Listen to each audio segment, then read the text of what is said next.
बिस्मिल्लाहिर्रहमानिर्रहीम। मोहतरम नाज़रीन, अस्सलामु अलैकुम। मेरी आज की वीडियो मेसोपोटामिया के आसार कदीमा के मुतालिक है।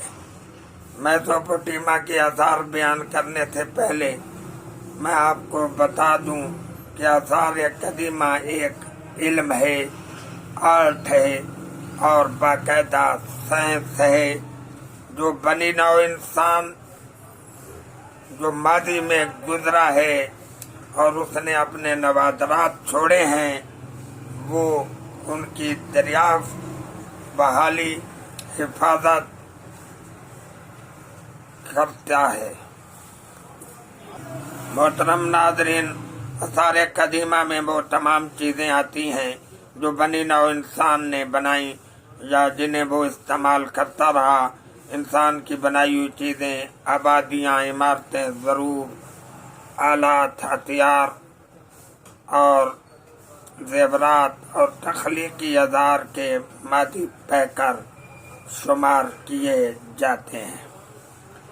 आसार कदीमा तो बहुत से हैं, लेकिन मैं मेसोपोटामिया के मुतालिक आपको बताऊंगा।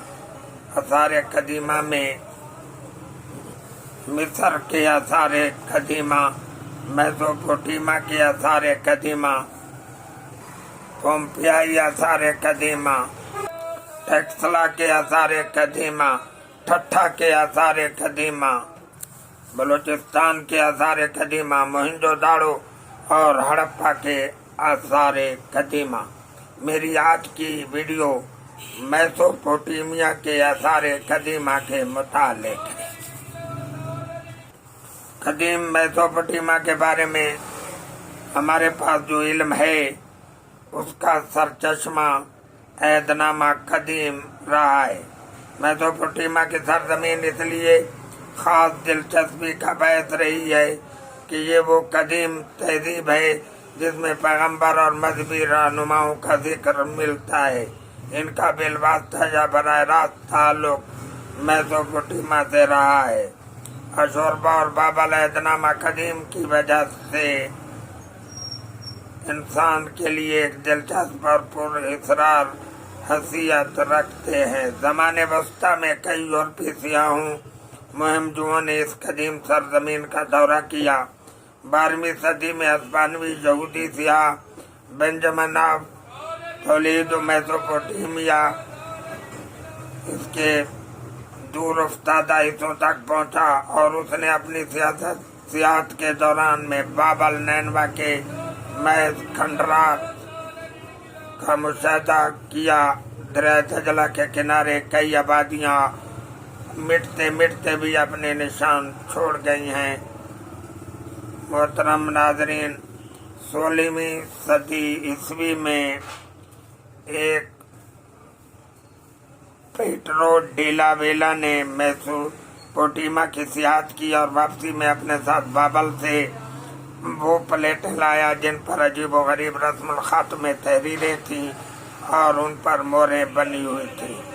18वीं सदी में जब बसरा में ब्रिटिश ईस्ट इंडिया कंपनी की शाख खुली तो कदीम मेसोपोटामिया के हज़रात को दरियाफ्त करने के लिए संजीदगी से गौर व फिक्र किया गया। बगदाद में ईस्ट इंडिया कंपनी का नुमाइंदा क्लॉडियस जेम्स रिच था। उसने पहली बार खुदाई का काम शुरू किया। 1842 में मूसल में फ्रांस कौंसल पाल एमानुएल बूता की सरबराही में नैनवा की खुदाई का काम शुरू हुआ। ये खुदाई कई मरलों में जारी रही और इस खुदाई में कई कदीम आशवी बादशाहों के महल दरियाफ्त हुए। ये महल मुरस्सा सजे सजाए थे।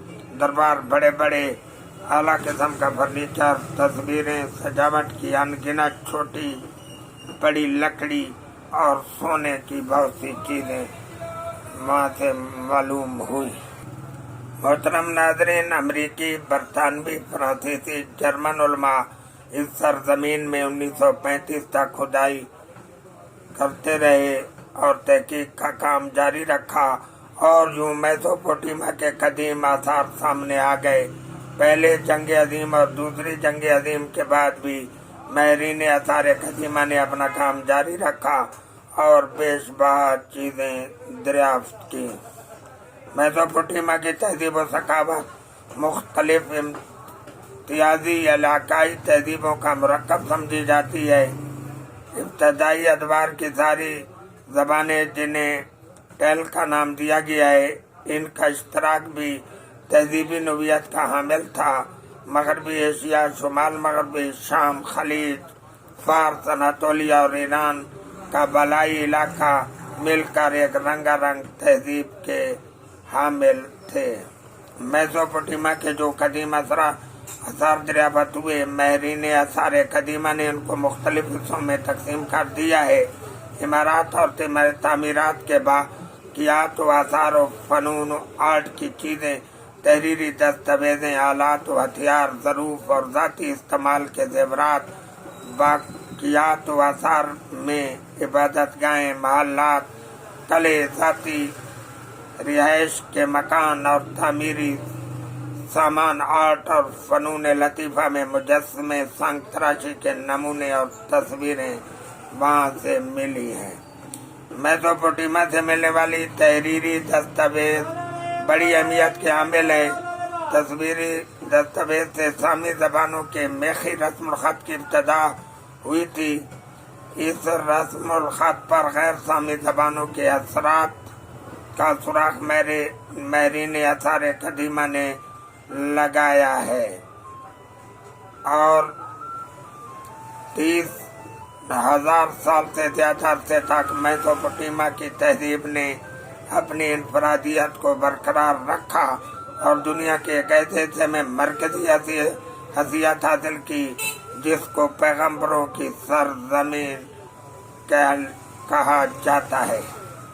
محترم ناظرین، یہ تھی میری میسوپوٹیما کے متعلق اور اس کے آثار قدیمہ کے متعلق کچھ معروضات۔ اللہ تعالی ہم سب کا حامی و ناصر ہو۔ والسلام۔